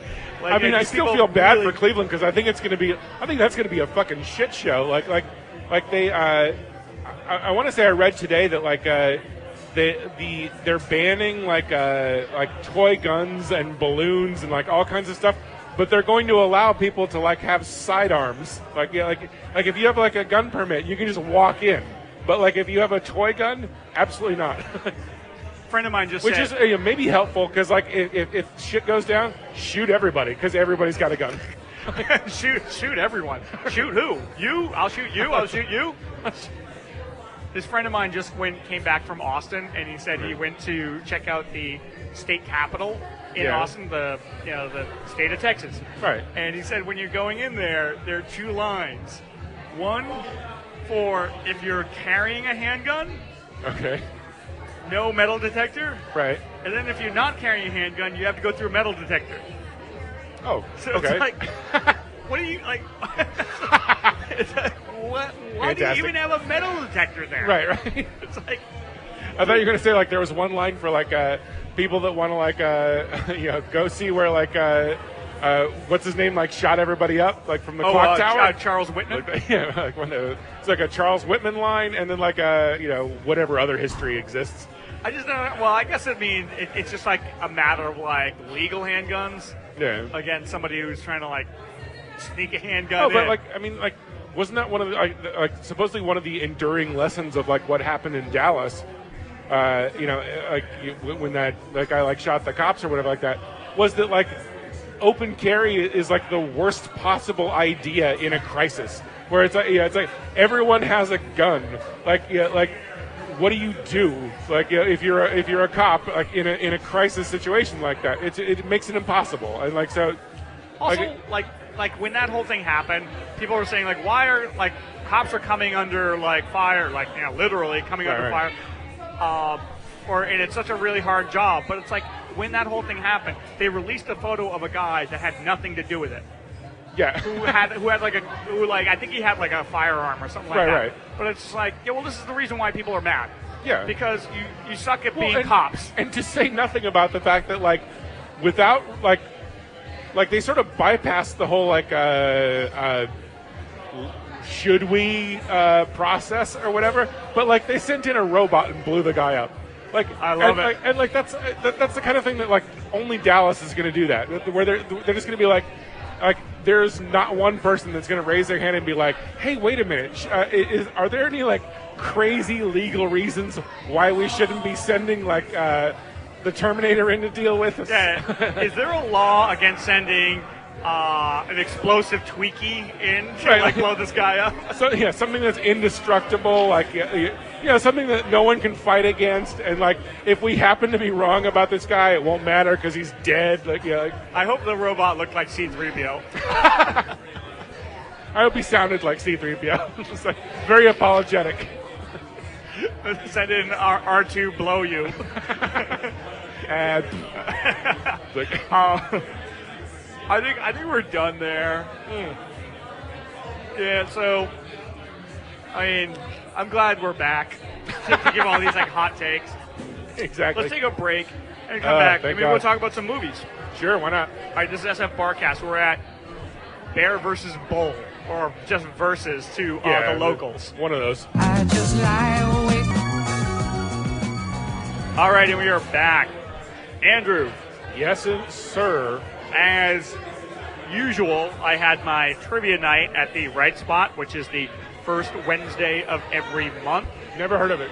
Never heard of it. It's called Jeff Cleary's Trivia Wargasm. Fair enough.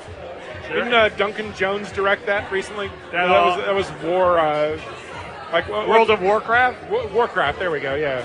That movie ate a dick, by the way, at the box office. You know what, I had no idea that, Duncan Jones did that movie. And, I love, his first two movies. Moon, and, the Gyllenhaal one with a time-traveling train thing or whatever, it was he kept reliving the same, train crash over and over again. Oh, yeah. Wait, is that him and Chris Pine? No. Yeah, well, maybe, yeah. I don't know. Him and some British girl. But, I don't know. Who cares? Anyway, if it's not Snowpiercer, I don't want to hear about it. I'm sorry, I distracted you. What were you saying? I can't remember. At my trivia night. Yes. Had my trivia night last Wednesday, and I want to hit you up with a trivia question. Ooh. It was the first trivia question of the night, and as you know, I like to start out on a very down note. Right. So I have a trivia category called Dead or Alive. Dead or Alive. TV personality and LSD enthusiast, Sherman Hemsley. Sherman Hemsley, I believe, recently died. Died in 2012. Yeah, see, that's just as the Mayan calendar had predicted. Exactly. That was indeed the plot of the movie 2012 with John Cusack. Exactly. He died right after he didn't get cast in that movie. Right. Yeah, he was really into prog rock and LSD. Go figure. They do sort of go hand in hand. Well, he is moving on up. Well, yeah. I wonder at his funeral, they said, now Good Sherm is moving on up into the sky. and now a 4-minute keyboard solo from from the band Can. Now, the entire works of Emerson, Lake and Palmer. Exactly. Who out there likes Pat Metheny? What? Nobody. That's who. Have you seen any movies? Oh, that brings us into movies and television. It does. Have you seen anything interesting that you like? Actually, one of the best things I saw recently, and not totally ashamed to admit it, but maybe somewhat, is the guy that did the movie Once. like which was like the sort of folk singing like movie like that. He did another movie that like I guess completely bombed called like Sing Street. It's like sort of like this Irish like coming of age mid 80s like basically like it's almost like an origin story for like Duran Duran or something like that. But like but like the songs in it are great and Really? like a lot of the acting is really good and like I enjoyed it a lot. So like I that would be the thing I would probably recommend the most that I've seen recently. How about you? I saw The Revenant. The Revenant. Which, let me tell you something. I must be getting soft in my old age because that's the kind of movie that I would like. But for some reason, when it came out, everybody told me about how intense it was, and I was like, I'm not in the mood to go see that. I'm like, wait, what the fuck happened? Yeah, exactly. What happened to the Jeff that I used to know, who was like hated on Dirty Dancing, hated on Ghost, and only wanted to watch like Scorsese movies? It's like. And like I sat down. I don't want to watch anything that like challenges me or like. Exactly. Like now, I'm just like, if it's not like Terminator Genesis, I'm not gonna watch it. So I sat down and watched The Revenant, and it's fucking awesome. Yeah. So and it's incredible. Also, like, it's Iñárritu, the Mexican director, and he uses quite a winning streak. Oh, dude, amazing. The wide-angle lens that he uses on that camera is so fucking wide. It's like, so like all, like, you know when you're using like a really wide-angle lens and you like you pan across, everything kind of like distorts? Yeah. It's like he did it, like he used this really wide lens and it made all the scenery very sweeping. Yeah. So they're already like, it's about like mountain men up in fucking Canada or some shit like that. I wasn't really paying attention, but it wasn't really. But it's really amazing, and DiCaprio,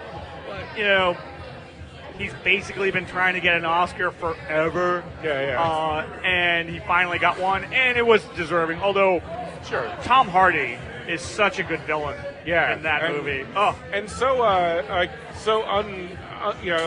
it takes you about 20 minutes to realize that's that's who you're watching too. Absolutely. In the movie, you see DiCaprio, and I think it's because of overexposure that whatever DiCaprio's in, he's gonna fuck a bear at some point. I know that much. Oh, dude, that scene where he gets the shit kicked out of him by a bear. Right. Not a bull. But a bear. Yeah, exactly. Yeah. Perfect choice. Timing. A little tie in there. But that scene where he gets the shit kicked out of him by the bear is just so fucking intense. It really is. But the thing is, whether you see DiCaprio in any movie, he could be playing a painter or a fucking, I don't know, cross-dresser or something. You're kind of like, that's DiCaprio. But in The Revenant, when you see Tom Hardy, you're just like, I know that might be Tom Hardy, but it looks like a real fucking mountain man from the 1800s. Exactly. It's either that's either a Tom Hardy or some guy they picked off of a train or something like that. It's like this that just watched his buddy get cut in half. He's so good in it. Yeah, him and Daniel Day-Lewis are probably the two actors where Absolutely. you just you look at them and you're like, those guys scare the shit out of me. Like Viggo Mortensen as well, where you're just this guy's a fucking weirdo regardless. He's a weird dude, although I feel like I'm the only one that didn't like Eastern Promises. Did you like that movie? I mean, I liked seeing his dick swing around, but that's about it. I'm sorry, I can't get it right. They have this really long fight scene where in a fucking sauna where it's so, I mean, you know who would love that movie? Draymond Green. So he's like, ooh, look at all these dicks I could slap. Exactly. But yeah, I'm not. For some reason, I don't like that movie. The End of Violence, I didn't think was that good. Oh yeah, you know what? I wasn't that fond of that either. But I can see that fight scene in Eastern Promises. I can see sort of ruining saunas for where it's why would you want to ruin something that's nice and relaxing? Let me tell you something. Every time I go to a gym, which is not that much anymore, right? And I'm in a sauna, and there's somebody else in there, and I say to him, "Man, it's like a sauna in here." I never ever get a laugh. I thought you were going to say, like, every time I, like, turn to the guy in the sauna and say, hey, you ever seen Eastern Promises? No? All right, more for me. More for me. Fantastic. Have you seen anything else? I started watching because like they released the Saturn Awards, Oh, and you know, like I'm into sci-fi, yeah, so the Saturn I've heard that Awards about you. are sci-fi and fantasy, and they said for the second year in a row, the show Continuum won the best sci-fi Saturn Award for best television show. I've never heard of it. So I started watching it, Yeah, and how guess is it? what? It's a fucking piece of shit. I mean, here's the thing. It's like probably like 5 seasons in, so I'm like, I got to start at the beginning Yeah. and watch it through. It's like a time travel timeline fucking Okay. like show, but it's just so bad Yeah, that that sucks. like I just couldn't like get. I think I got like 2.5 seasons in, which is I'm really close to like getting to their award time, but Okay. I just like can't fucking do it. Like, is it like on the Sci-Fi Channel or something, or like where is it?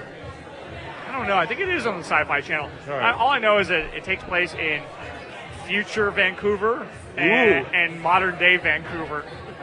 Then Future. So in the future, they found all different ways to vape. In the future, kokanee beer comes in plastic containers. Ooh. In the future, people respect Canada. In the future, the Canucks have won 10 championships in a row. Are you excited for the Ghostbusters movie coming out? I don't know if excited is the right word. I will definitely watch it.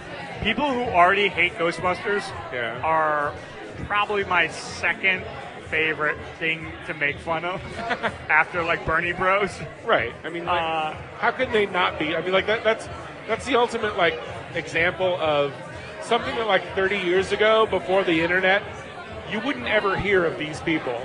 Like now we have to fucking pay attention to them or something, like, which is awful. But it's like, why do I have to pay attention to some guy that like, you know, is whining about his childhood being ruined by like women? Right, exactly. And it's like, look, man, like they're like, oh, why do you like have to ruin my childhood, all my like memories? It's like, dude, like, are you so fucking fragile that if somebody does a remake of a great movie and they put women in it, it's suddenly you haven't even seen the movie. Right. It's a total like affront to you. It's like, well, this is crazy. Winston Zeddemore would never team up with like 4 women.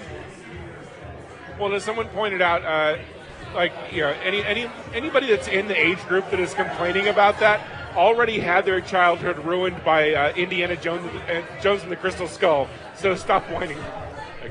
Dude, it's like, why are you so fragile? Anyway, so I'm probably going to go see that, even though, like, I don't have high hopes for it. Let me tell you something about this. I like Paul Feig though. Like, I've enjoyed his work. Yeah.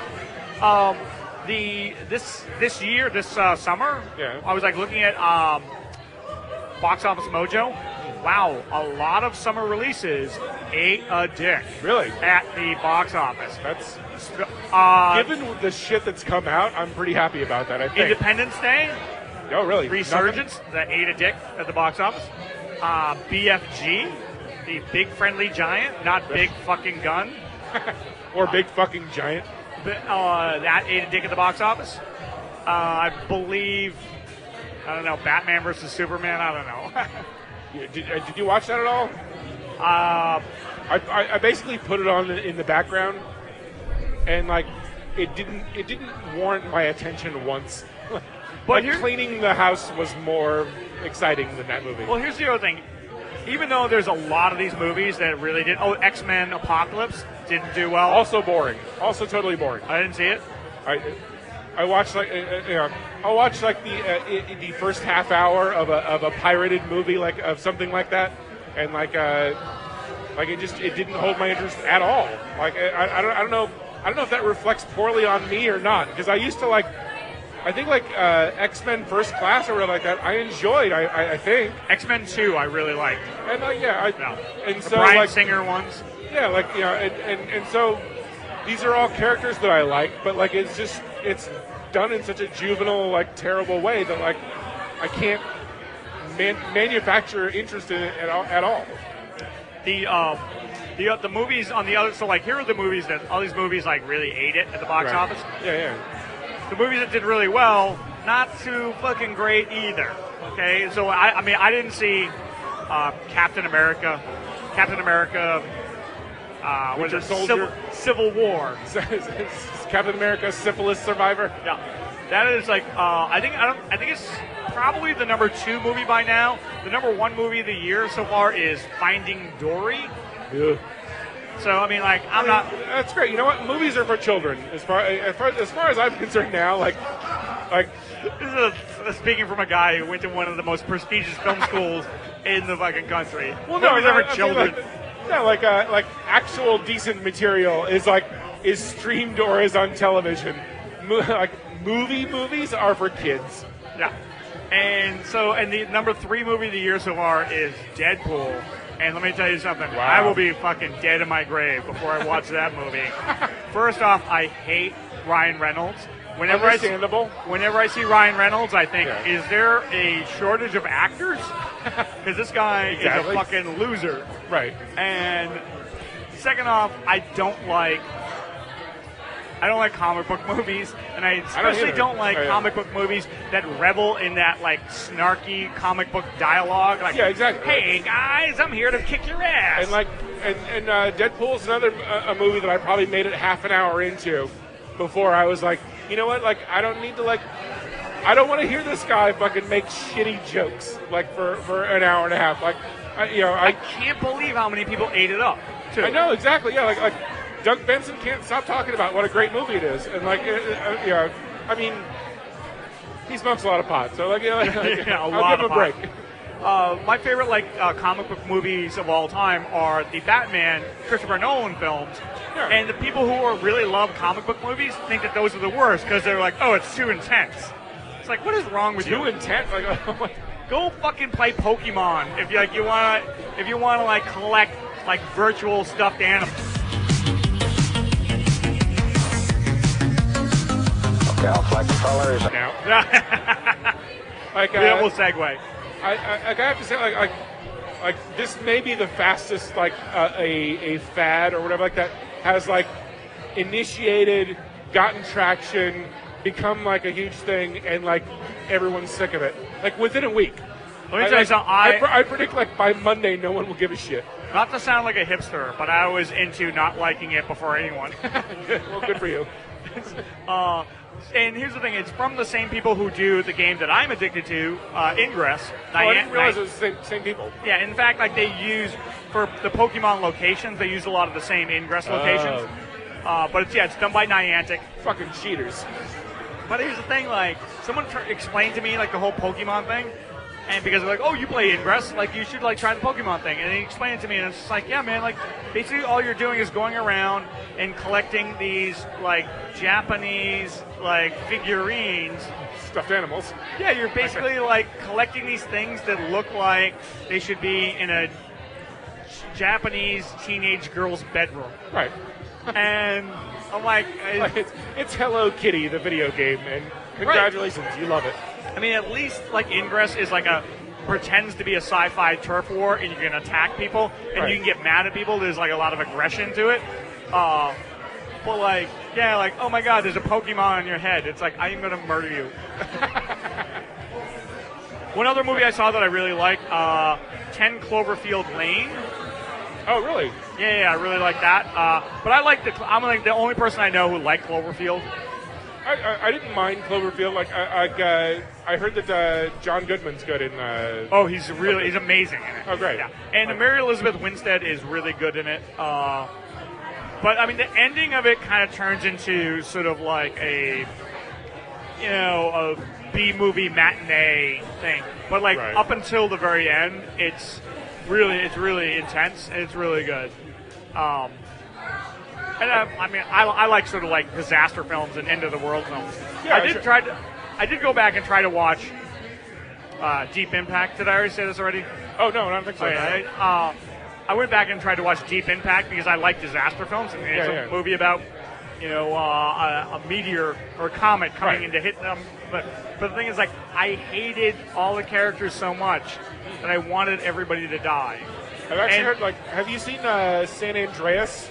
No. Because I've heard that's I've heard that that's a very rewatchable disaster film, like where it's just like it hits all the right points, like you know, Really? like Well, here's the thing about like San Andreas, like, and I only know this from seeing like the previews.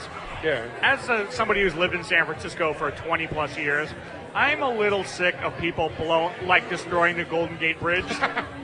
It's pretty easy, right? It's whether it's But then again, like no one wants to like see the Oklahoma City Murrah building blown up again, or whatever other landmarks they have there. Somebody said when Kevin Durant left, somebody wrote, so Timothy McVeigh is off the hook, right? Like, whoo, ouch. That's great.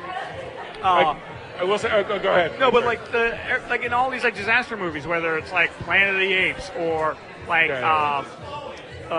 Terminator Genesis or X-Men or San Andreas, it's like they have to destroy the fucking bridge. Right. Well, of course. Like, I mean, it's better than like destroying like fucking like truly Mediterranean or something.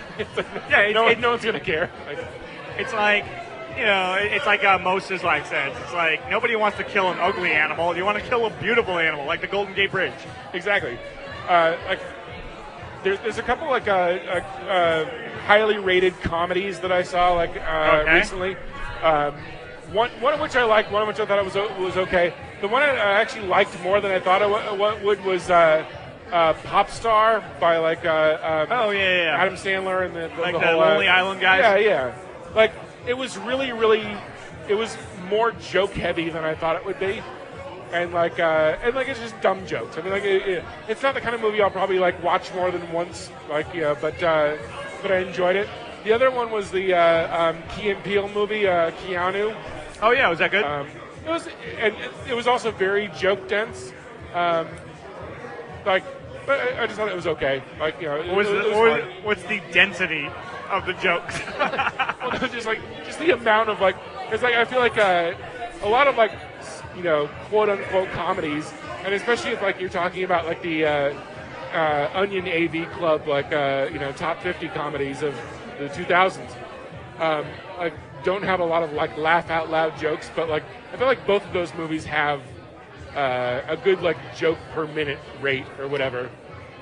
Okay, well, this is a perfect segue into something like there are probably some people listening here or some person listening here who think I have a really well thought out opinion about movies, and I'm going to put it all on the line with this next one. Because let me tell you something. I went back and watched this movie, and I think it's one of the most misunderstood movies ever made. Because when I watched it, you talk about like laughing out loud. I laughed out loud fucking maybe 20 times.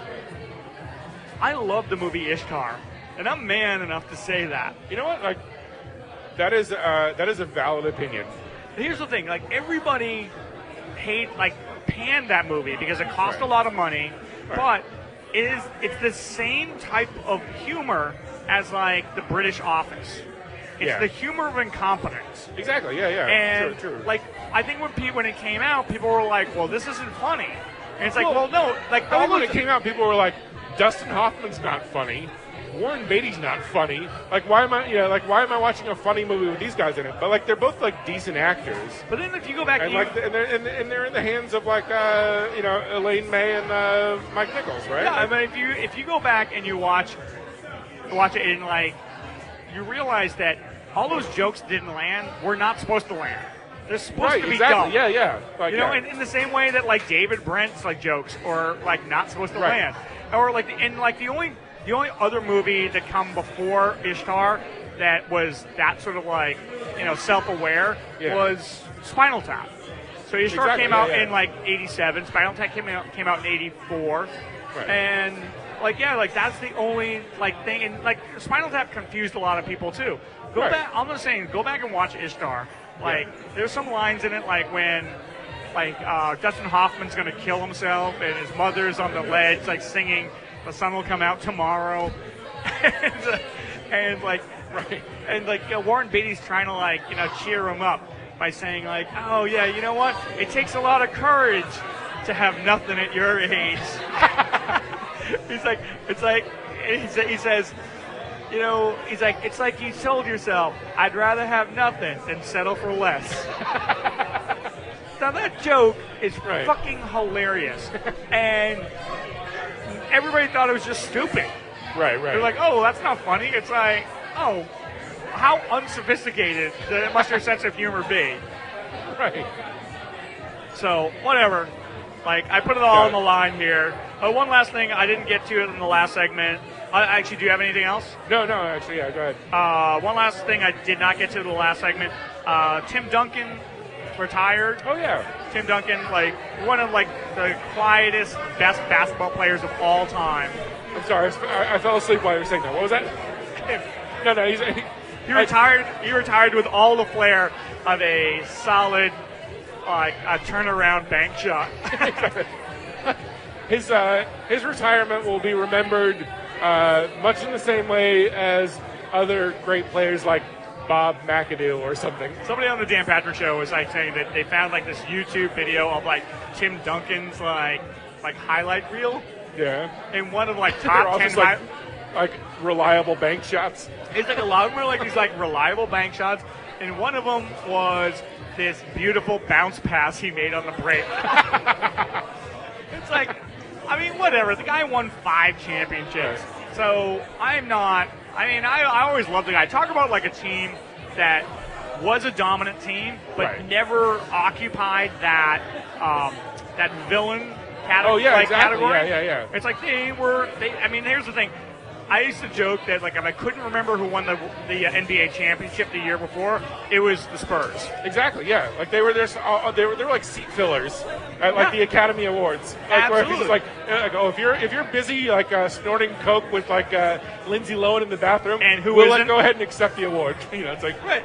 But the thing is, like, yeah, you know what? Like he won as many championships as Kobe, Yeah. and it's and just it was like, probably arguably like more consistent and better. and Like, you know, he basically did it on his own. Well, Yeah. I wouldn't. Okay, I'm gonna dial that one back. I will say that like Tim Duncan like probably never like screwed a cheerleader in Colorado. Like Well, also, like- against her will. Kobe won 3 championships on a team that he was the second best player on. True. All of Tim Yeah. Duncan's championships, I would argue he was the best player on. Yeah, regardless of what, mean, like how he many had- MVPs he had. I mean, he But- had Ginobili and he had Parker towards the end, Right. and he had like David Robinson, but he Did was he still ever the best win- team. Did he ever win an MVP? Yeah, I'm pretty sure he did. Okay, yeah. he must have. Yeah, like So, I mean, good for Tim Duncan. yeah. Riding off into the sunset, swimming back to the Virgin Islands. Yeah, I was gonna say like it's hard to feel sorry for like Tim Duncan like moving back to the Virgin Islands and like opening some bar where he just like like hangs out for the rest of his life. You know. Supposedly, he went to Wake Forest on a swimming scholarship, Wow. and they were like, "Wait a minute, this guy's 7 feet tall. It's like get that guy out of the pool. Get out of the pool." They're like, wait, what's the black guy doing in the pool? Let's find another sport for him. Racist. You want to take At Wake Forest, I can't imagine. You want to take a break? Yeah, sure. All right, let's take a break and we'll come back and we'll wrap this up. This has been a good one. We had a lot to Totally. get off our chest. Yeah, like We're like, I feel might be like, like 2 weeks long, like Yeah, this episode. I feel like Paul Stanley. I need to get this off my chest. Sorry. Who likes the taste of vodka and orange juice? The wild people over here. All right, this is SF Barkast. We'll be back from Versus. She had me turn around, always so much so far away. All right, and we are back at Bear versus Bull, or just Versus. I think All right, well- Versus is better. Yeah, me too. Because there's no sign that says Bear versus Bull. Like, even Yeah. though there is a bear with boxing gloves on, Well, like he's fighting a bull with boxing gloves on. the only thing I even have the Bear versus Bull name to base it on anyway is the Yelp like section, and that's only got like 8 or 9 reviews anyway. So like, Yeah, I was like looking. We were gonna like possibly do bad Yelp reviews. Yeah. And there's only about like 8 or 9 reviews to begin with, and the worst review I could find is a 3-star review that Right. starts like this. It's a really long review, so I'm not going to read the whole thing. The fantastic. first line is love at first sight, then familiarity breeds contempt. So right there, Yeah. fuck this guy. Yeah, I really. don't know who this person is. So it's like then he goes on to basically talk about how he thought this bar was the one, and then like somehow it disappointed him. The bar fucked his best friend or something. And this bar's a whore. What? This is weird. So yeah, we don't have any like bad Yelp reviews for this place. No. But Maybe that's on purpose. Maybe the vagueness of the name, like that would be a great way for like businesses to sort of like start combating bad Yelp reviews. Is that like you just make the name something where it's like impronounceable symbol or something like that. Like that is such a 21st century strategy where it's like if they don't know our name, they can't talk shit about us. Exactly. Like, ooh, you left the apostrophe out of the name. Like, you'll never find us now. Ha. That's some other bar with an unpronounceable symbol. So even though there's no bad Yelp reviews, right? Andrew Lauder, what is your final analysis, Phil Joannou, of this bar? I like it in a weird way. I'm not sure if I should like it. I mean, like it's like I think we've established that it's it is ground zero of the missions like gentrification and like sort of or not ground zero, but I should say like the sort of like final like golden stake in the heart of the mission, but like but it is like really there's not only a ton of money, but like sort of like a genuine love of like old cinema and like old theaters and stuff like that in it. So I really can't like hold too much against it. Yeah, as much as I'd like to. I mean, yeah, it's like one of those like things where it's like if it didn't have so many boxes to check off that I like, yeah, then I'd probably be like, fuck this place. But right. You know what? Like, it's like I love movies. It's like an old movie house. It's an old like theater which has been renovated, which is fantastic. Exactly. Yeah, it's like better than being turned into condos. Yeah, absolutely. It's. I mean, like the drinks are a little expensive. Right. The clientele look like people that if you start talking about the Black Lives Matter movement, they'd say, "What's that?" True. But I mean, I like everything about this place. It's like even though it does seem very bougie. Yeah, I'll say that. I mean, it's not the dive bar that I usually like attach myself to. Yeah, like, but everything about it, like, it's very comfortable. I mean, right. okay, we've been here the whole time. I felt fantastic the whole time we've been here. Sure, and it seems. I mean, like, it's a marriage that makes sense. I mean, like if you're going to go out and see a movie, like you might want to stop by and have a drink first, and like if both of those experiences can be combined into the same place, like then why not? Let's face it, people. Some of the fucking movies that have been out this summer, you're going to need a drink for this. Exactly. You're going to be like fucking totally sideways to enjoy a Swiss Army Man. Right, like you want to be as drunk as Ben Affleck was when he made Superman versus Batman, at least, or when he was on any given Wednesday. Yeah, exactly. And that was fucked up, man. Because like that dude is going through divorce.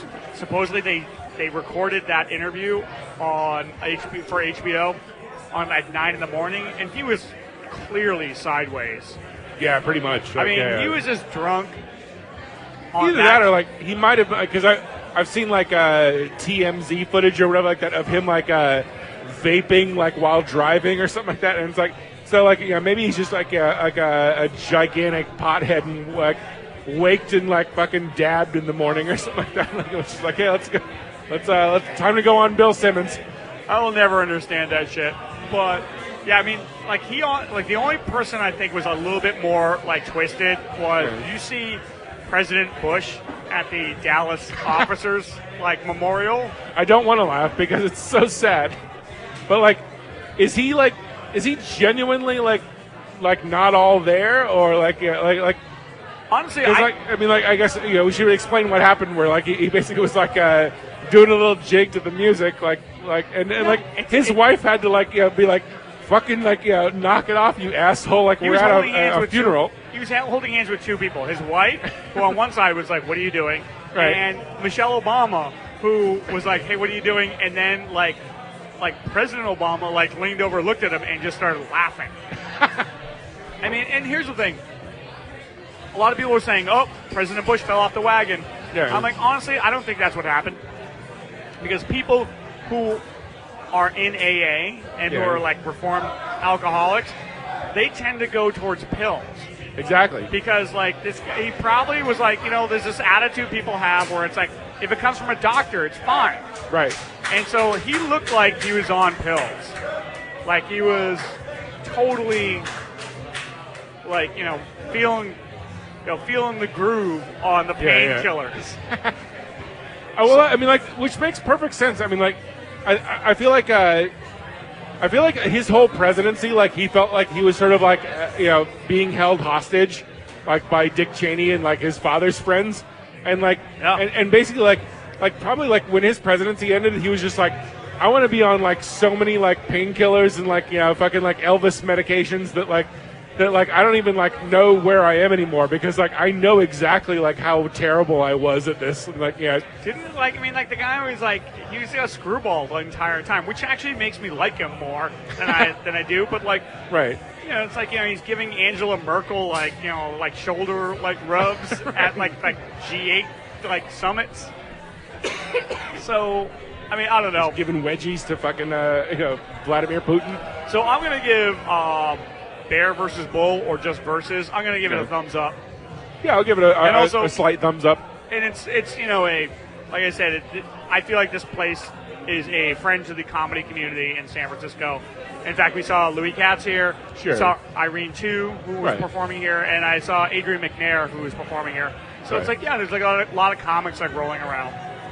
And so like I said, they also they helped house Lost Weekend Video, which was a beloved video rental place in the Mission, and they were basically going to go under, and they reached out to them. So it's I feel like they're doing everything correct in the community.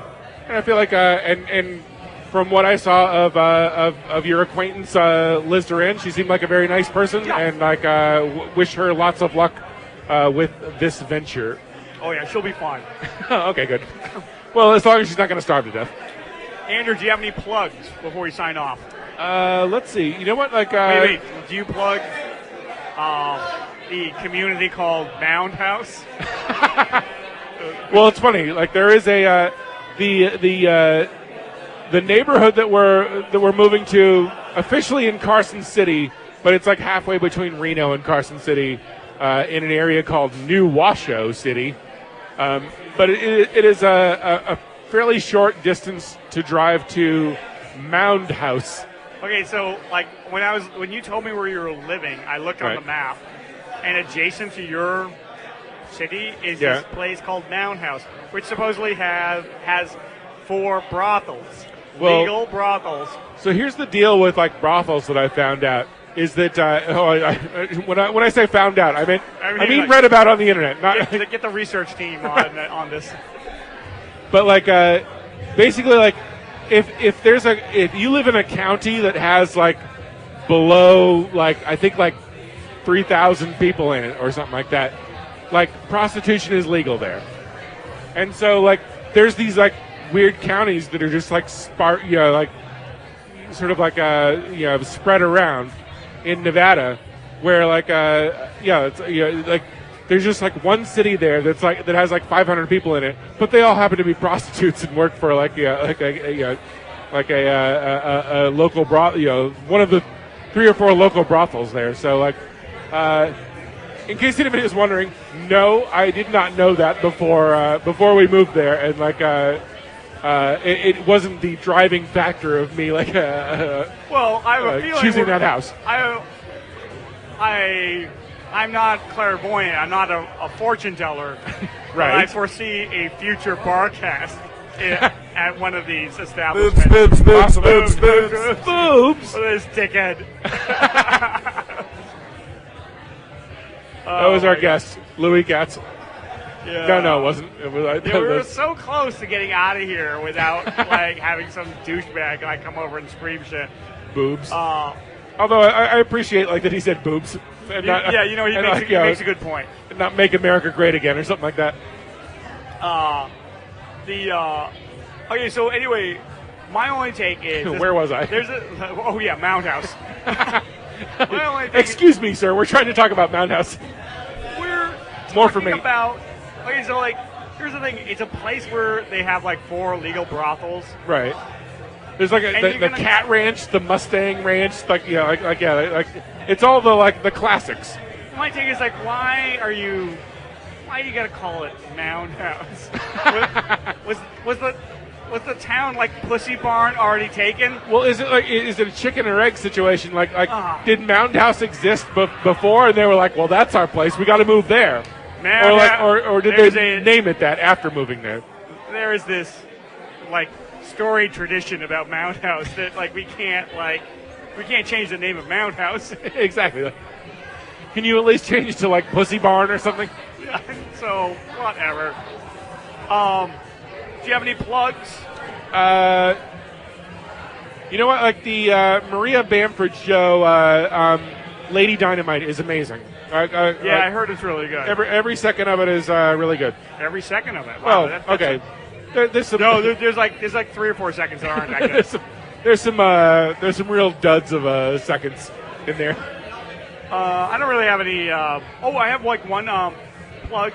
The Life is Beautiful Festival in Las Vegas, Nevada. Indeed. September 23rd, 4th, and 5th. Okay. I am programming the comedy tent there on September 23rd, and we're going to have such luminary comedians as Todd Glass, Eddie Wow. Pepitone, and Excellent. Baron Vaughn, Excellent. in addition to Cassim Bentley, Right. Sean King, Yay. Excellent. possibly Marcella Aguayo, Possibly. Great. Excellent. Anybody else? Joe Gorman.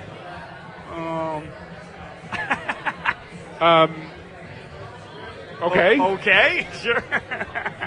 All right. I'm on board. You know what? Like that doesn't sink the whole thing. Well, you gotta.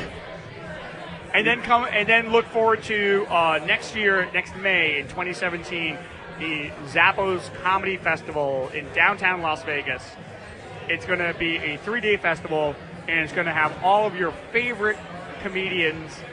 Yeah, fuckers. So keep an eye out for it. We haven't announced anything yet. This is the only place you can hear about it. And I hear the only act they've actually already approved is SFBarkast. Oh, well, So there excellent. you go. Well, at least they have good taste. So if this festival fails, it's our fault. Ah, shit. Damn it. All right, so Andrew, thank you so much for driving down from the mountain. Exactly. I know. I'm sure that every Barkast from now on will start with thanks for like shaving your beard and coming down off of the fucking prairie. Yeah, actually, like you still look pretty clean shaven, but like Yeah. I expect like now that you live in the mountains that like you should look like some character from The Revenant. It's at least like it's probably at least 6 weeks until I actually move to the prairie as it is. Like and I'm just in like a shitty apartment like until then. So like don't expect any major body odor changes in me for at least a couple months. Where you start to think like could you at least have like scrubbed the lamb shit off of your like, goat shit? Are you gonna be a farmer? I'm like I got the land for it now. Why not? Work the land. Exactly. This is like just totally like Green Acres all over again. Where it's just like, yeah, I have to go like work the land and do my chores. It's like my chores used to be watching fucking like Game Show Network.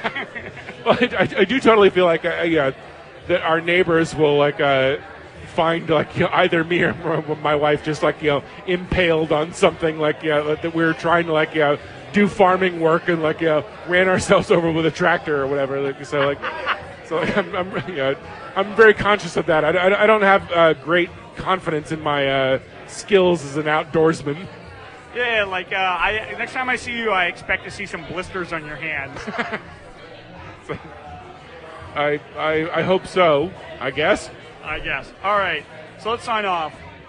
This is SF Barkast, signing off from Versus. I'm going to call it Versus. Yeah. It's also known as Bear versus Bull. How about if I call it bear and you call it bull? Who calls it Versus? The listener. Ooh, there you go. So that's an interactive like quality of our podcast. So I'm Jeff Cleary. I'm Andrew Lauder. And we'll see you next time. Catch those Pokemon.